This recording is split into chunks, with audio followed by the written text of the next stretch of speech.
500.000. Esa era la cifra estimada de consumidores de crack en Los Ángeles a comienzos de los años 80.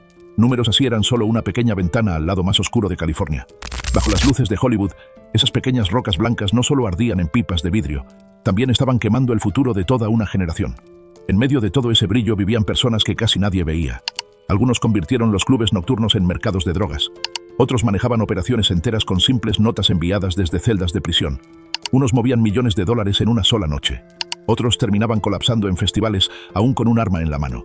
Hoy, contamos la lista de los 10 narcotraficantes más peligrosos de California. Comenzamos con el número 10. Y con cada número, se revela una nueva capa de esta historia. Número 10. Eddie Nash, el rey de la droga en Hollywood. Los Ángeles, verano de 1981. Laurel Canyon, una zona que alguna vez fue refugio de músicos y fiestas en mansiones, se convirtió de pronto en el escenario de un robo audaz. Más de $1 millón en efectivo, drogas y joyas desaparecieron en una sola noche. Tendido en su propia sala estaba nada menos que Eddie Nash, el conocido dueño de clubes nocturnos que había pasado de trabajar en un circo ambulante a ser un nombre poderoso en la vida nocturna de Hollywood. Aquella noche, Nash estaba de rodillas, rogando por su vida. Una imagen muy lejos del glamour de sus pistas de baile. Su verdadero nombre era Adel Nasrallah. Nacido en Palestina, emigró a los Estados Unidos sin nada. Primero vendía hot dogs en la calle, luego abrió un bar y más tarde construyó una cadena de clubes nocturnos. The Starwood, Odyssey, Alibaba. Y sabes, luces de neón, músicos de rock, buscavidas, trabajadoras sexuales y la élite adinerada. Pero la música abajo era solo una fachada. En los pisos superiores, la cocaína pasaba de mano en mano, mientras se firmaban contratos entre nubes de humo. La vida nocturna de Hollywood se había convertido en un mercado de polvo blanco. Nash dirigía su imperio como una máquina. Tenía contadores para lavar el dinero, tenientes para vigilar los almacenes y a Gregory Diles, su corpulento ejecutor, para cobrar las deudas. Si alguien no pagaba, la violencia lo seguía, desde los clubes hasta las casas de seguridad. De los vendedores callejeros a las empresas pantalla, el ciclo funcionaba como un mini cartel en el corazón de Los Ángeles. El robo de 1981 humilló a Nash. Días después, en Wonderland Avenue, 4 personas fueron encontradas muertas. Según los registros judiciales, los investigadores creían que fue una venganza de Nash. Pero el juicio estatal se vino abajo. Un jurado no logró acuerdo, y luego llegó la absolución. Años después, los fiscales demostraron que Nash había pagado $50.000 para comprar un voto de no culpable. Escapó por las grietas del sistema, y el público comenzó a llamarlo el que se salió con la suya. A comienzos de los 80, Nash fue arrestado con varios kilos de cocaína valuados en casi $1 millón. Cumplió una condena estatal y regresó al negocio. En 1995, la policía allanó nuevamente su casa. La prensa esperaba encontrar un almacén lleno de metanfetamina. En cambio, no hallaron más que bolas de naftalina. Los medios lo bautizaron el allanamiento de las bolas de naftalina, un episodio vergonzoso que ridiculizó al sistema judicial. Pero para el año 2000, el juego había terminado. Una acusación federal bajo la ley RICO presentó 16 cargos, incluyendo narcotráfico, lavado de dinero y soborno a jurado. El fiscal Daniel Saunders declaró ante la prensa: "Lo importante es que Nash finalmente se presentó ante el tribunal y admitió lo que hizo". En 2001, el juez Carlos Moreno lo sentenció a 37 meses en prisión federal y una multa de $250.000, calificando la pena como justa ante las pruebas deterioradas. Por primera vez, Eddie Nash se declaró culpable. Murió en 2014, a los 85 años, sin luces de neón, sin el Starwood. Para las comunidades marcadas por la cocaína y el crack, Nash fue el recordatorio de que la vida nocturna podía ser la puerta trasera hacia la ruina. Y para el sistema judicial, siguió siendo el ejemplo de el que se salió con la suya. Un hombre que escapó durante casi 2 décadas, pero que al final cayó bajo la ley RICO. Número 9.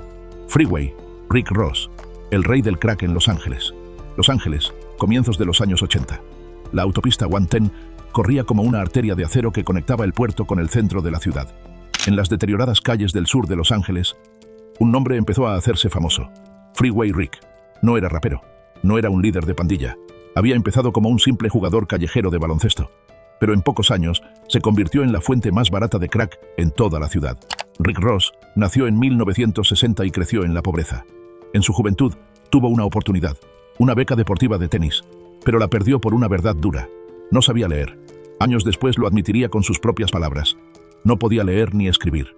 Su sueño deportivo terminó, y lo que siguió fue la vida en las calles, donde el dinero lo decidía todo. El apodo Freeway surgió por las casas que poseía a lo largo de la autopista Harbor Freeway. Pero su verdadera fama vino del crack. Su suministro llegaba a través de Oscar Danilo Blandón, un nicaragüense que más tarde se convertiría en informante de la DEA. Ross no hacía ventas mano a mano. Era un distribuidor mayorista, con precios tan bajos que parecían imposibles, a veces tan solo $10,000 por un kilo de cocaína. Ross abrió las compuertas de un nuevo mercado. El crack se expandió desde South Central hasta Compton, y luego cruzó fronteras estatales, llegando hasta Cincinnati y Ohio. El modelo era simple. Ross vendía al por mayor. Los Crips y los Bloods manejaban la distribución en las calles. Nunca necesitó un ejército privado. Su única arma era el suministro. El dinero comenzó a fluir en millones, luego en decenas de millones. Los periódicos lo llamaban millones al día. Según los registros judiciales, llegó a vender hasta 20 kilos en un solo día, suficiente para inundar todo un vecindario en humo. En 1986, la policía allanó un almacén y confiscó cientos de kilos. Ross huyó de Los Ángeles e intentó reconstruirse en Cincinnati, pero no importaba dónde fuera. La ley lo seguía. En 1996, la DEA usó a Blandón para tenderle una trampa. Un trato que involucraba 100 kilos de cocaína. Ross terminó ante un tribunal en San Diego, enfrentando una condena de por vida bajo la ley de los 3 strikes. El fiscal L.J. O'Neill lo dijo sin rodeos. Este es el hombre que disfrutó de su fama como traficante de cocaína. La jueza Marilyn Huff dictó sentencia sin compasión.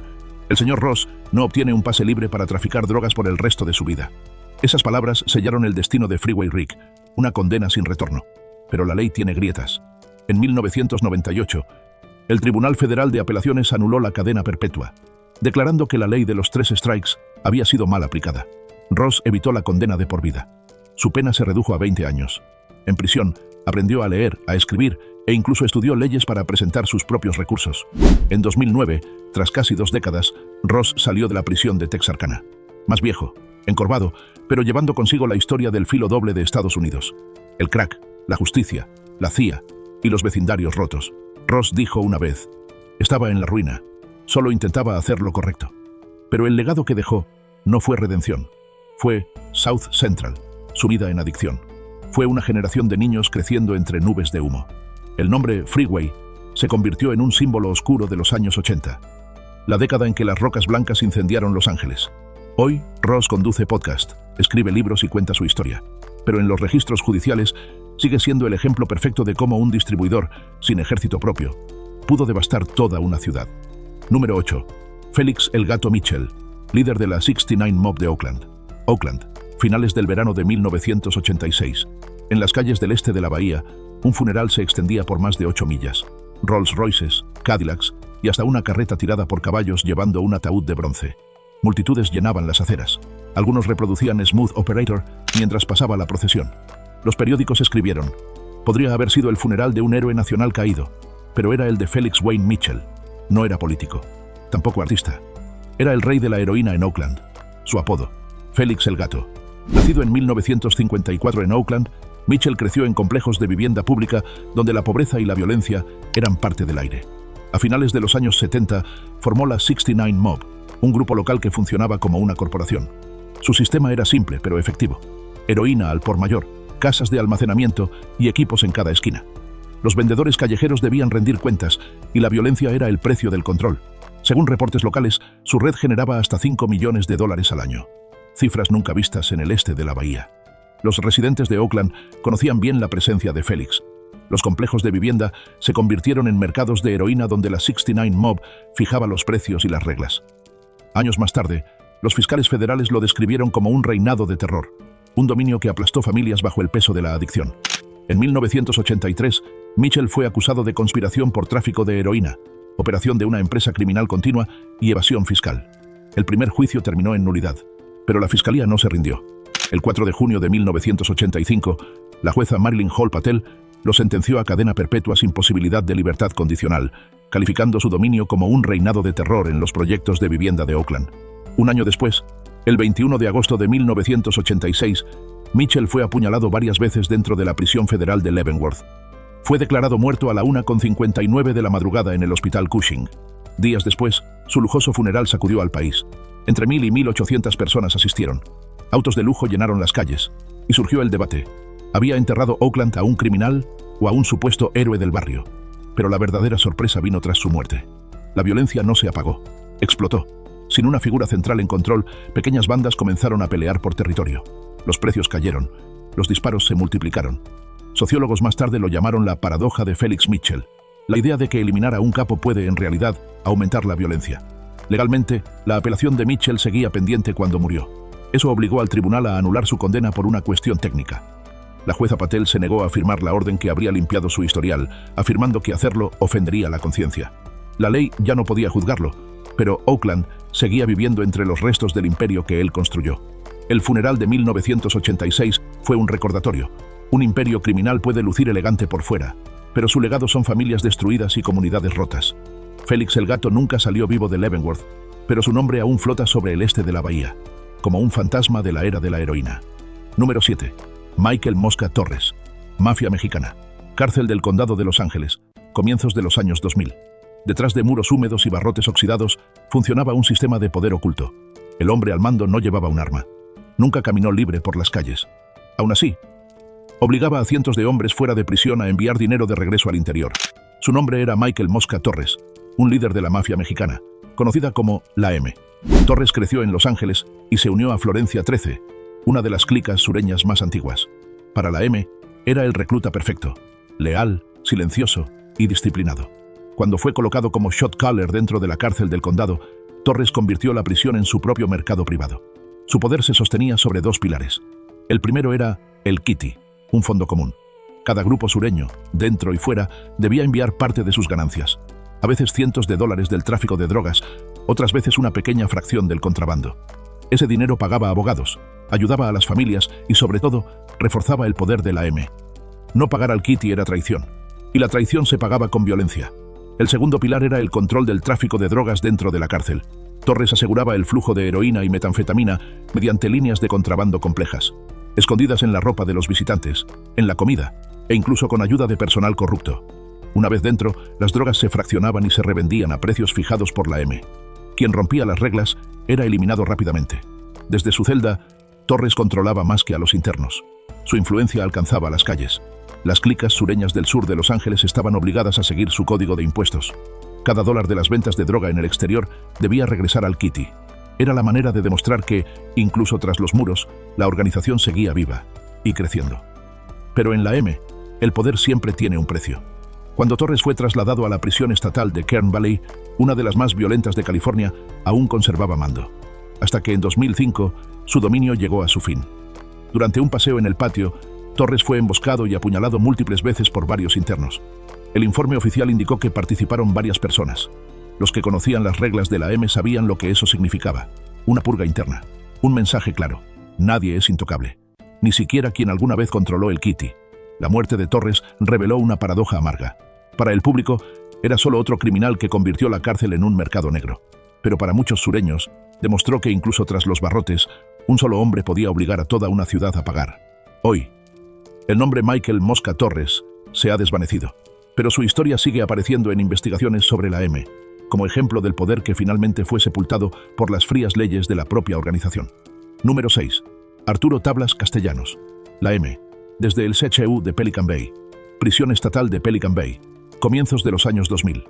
En una unidad de aislamiento, bajo la luz blanca de los fluorescentes, Arturo Tablas Castellanos garabateaba palabras en un pequeño pedazo de papel. No era una carta de amor, ni una súplica por clemencia.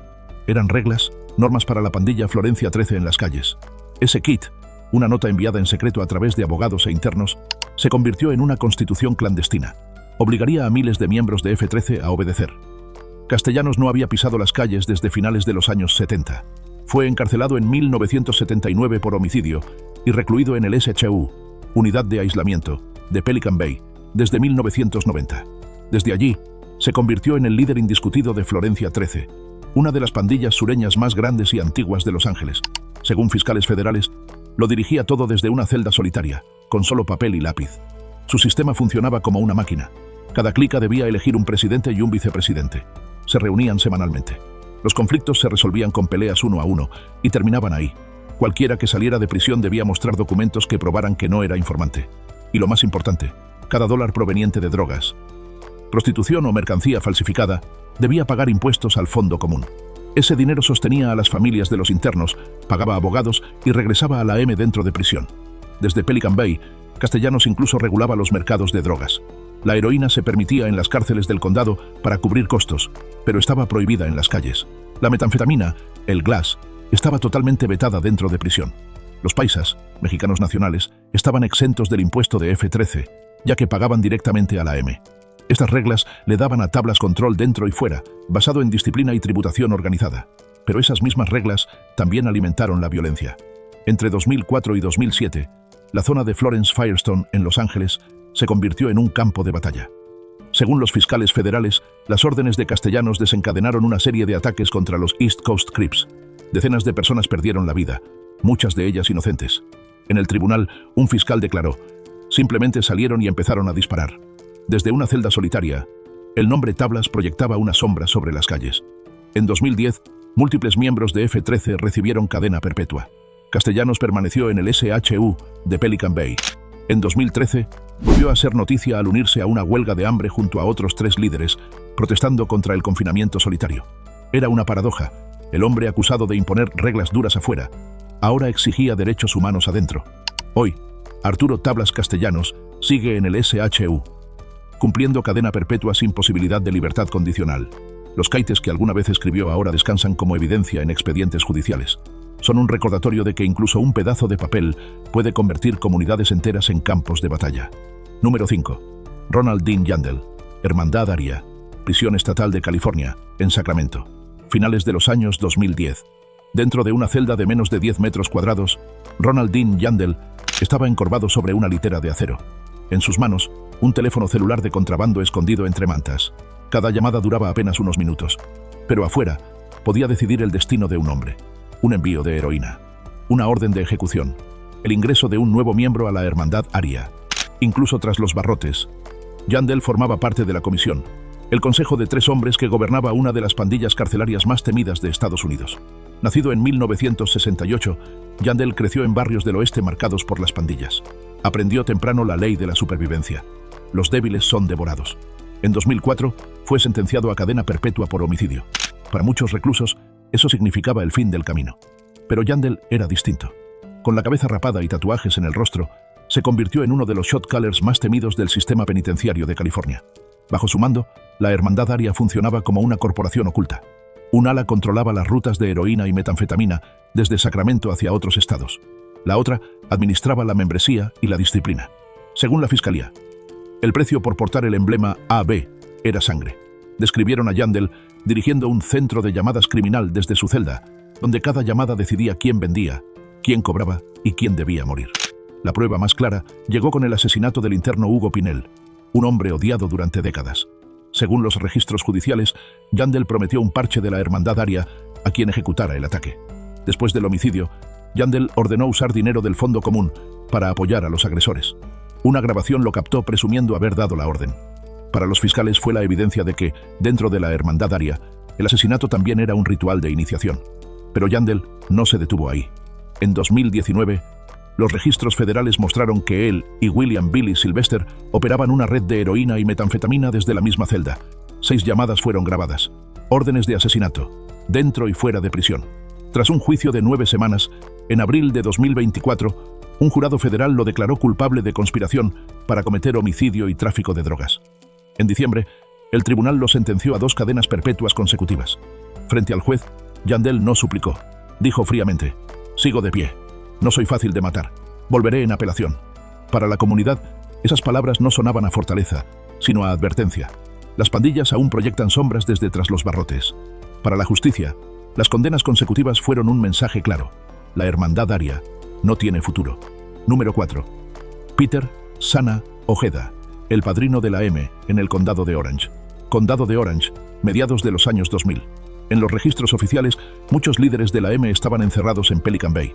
Pero en las calles, el nombre Peter Sana Ojeda todavía resonaba como una advertencia. Con más de 60 años, ya no necesitaba un arma. Su única herramienta eran pequeños trozos de papel, pasados por su novia y sus asociados. Cada línea era una orden. Y en las calles de Santa Ana, Garden Grove o Anaheim, esas palabras pesaban como una sentencia. Ojeda nació en 1940 y se unió a la mafia mexicana en sus primeros años. Durante más de 3 décadas fue conocido como Big Homie, un título que nadie se atrevía a desafiar entre los sureños del sur de California. La Fiscalía Federal lo describió como el padrino del condado de Orange. Su legado en la M fue el sistema de impuestos.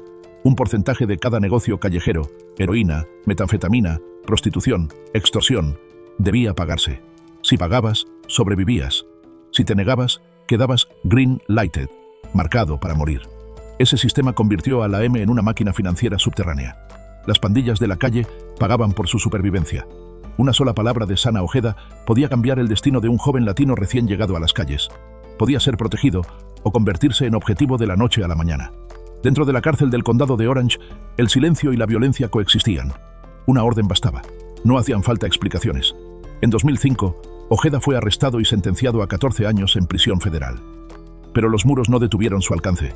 Usó a su pareja de años, Suzy Rodríguez, como su secretaria secreta. Ella movía mensajes, reunía dinero y cobraba impuestos. Los fiscales la llamaban la vocera no oficial de la M. Para Ojeda, la celda era solo una fachada. La verdadera oficina seguía funcionando afuera. Los registros federales mostraron que, incluso encarcelado, Ojeda ordenó ataques contra pandillas que se negaban a pagar. De Santa Ana a Westminster, las agresiones y apuñalamientos llevaban la marca del Big Homie. En 2011, los fiscales presentaron nuevas pruebas. Ojeda seguía dando órdenes desde prisión.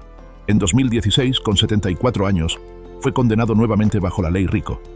El juez James Selna lo dijo claramente: Ojeda sigue siendo un peligro para la comunidad.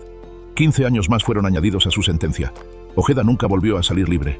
En 2018 murió bajo custodia federal a los 76 años, sin funeral lujoso, sin autos con flores, solo un Big Homie envejecido cayendo en una celda silenciosa.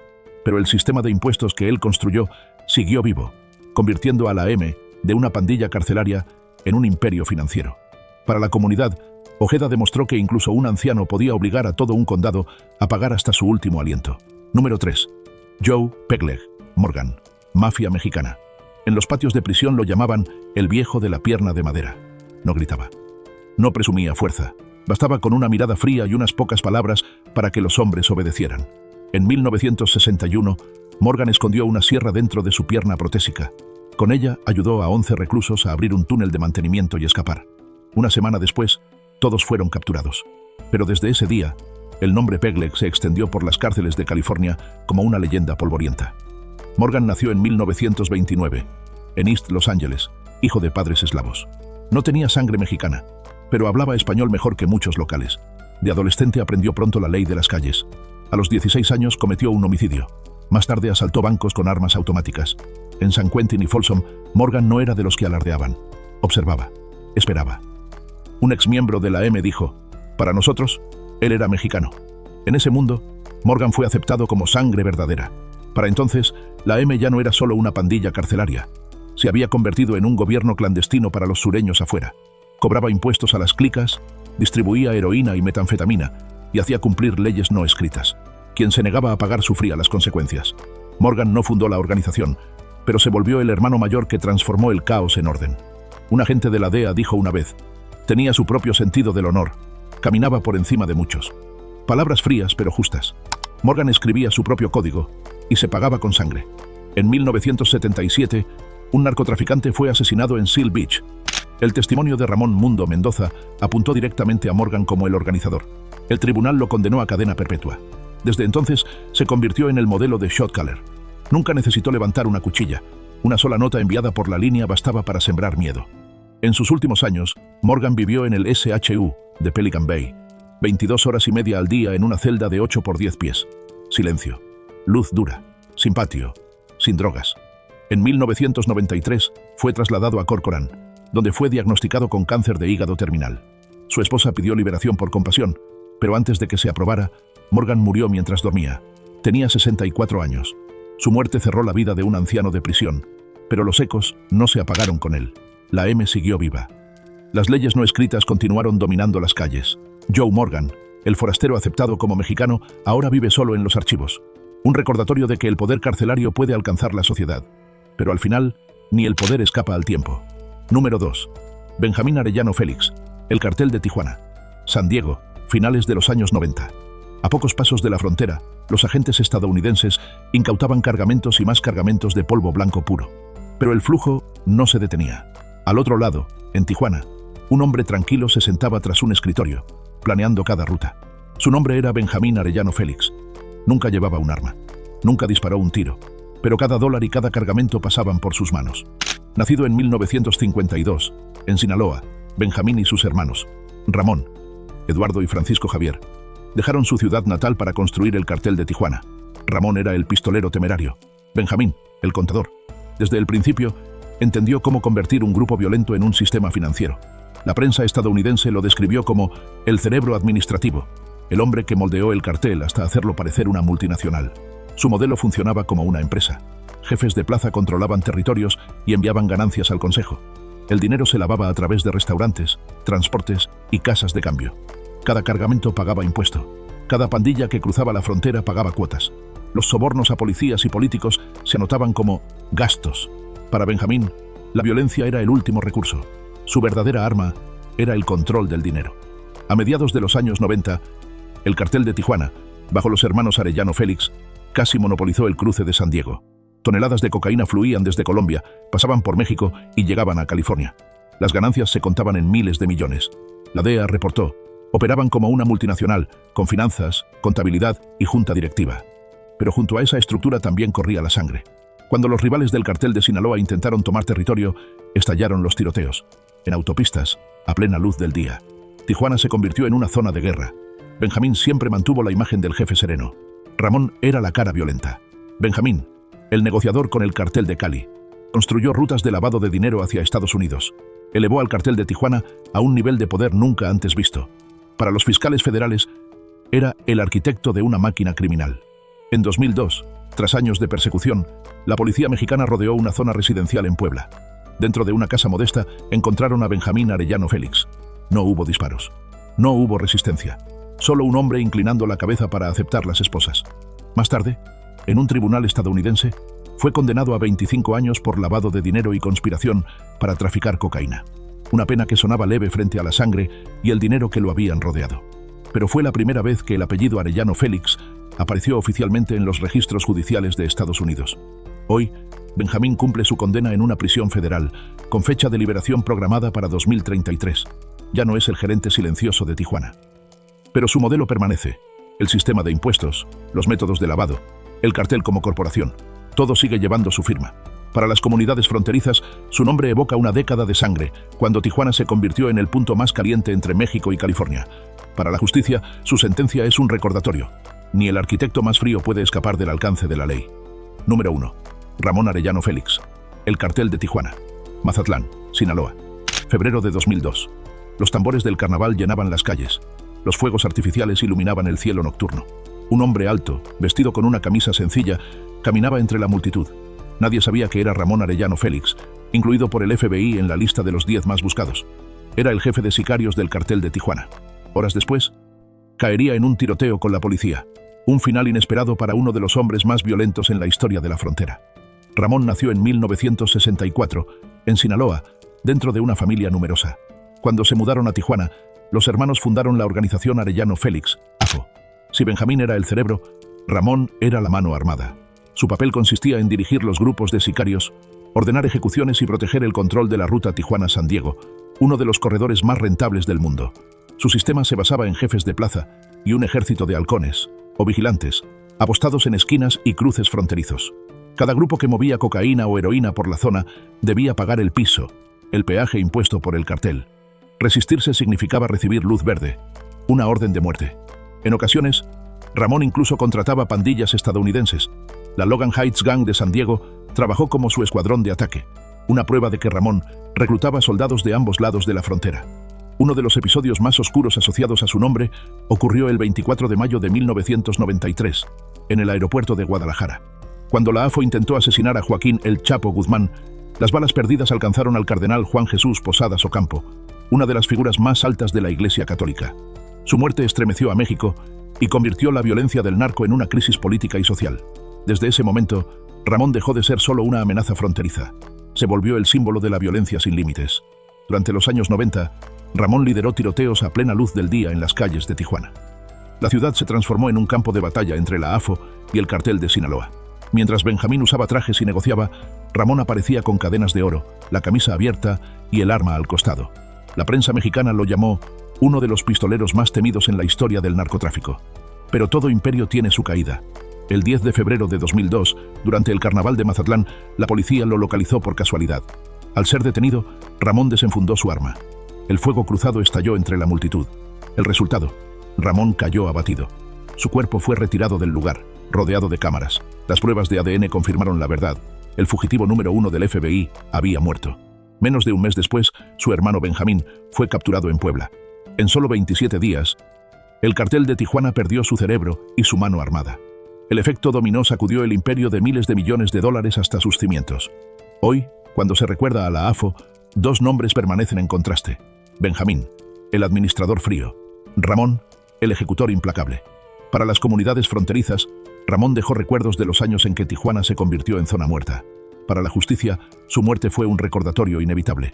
Ni el líder más violento puede escapar a su final, sea en el tribunal o en la calle. Si Benjamín fue la calculadora mente del cartel, Ramón fue su terror de carne y hueso. La prueba de que todo imperio criminal tiene un cerebro y una mano brutal que lo sostiene.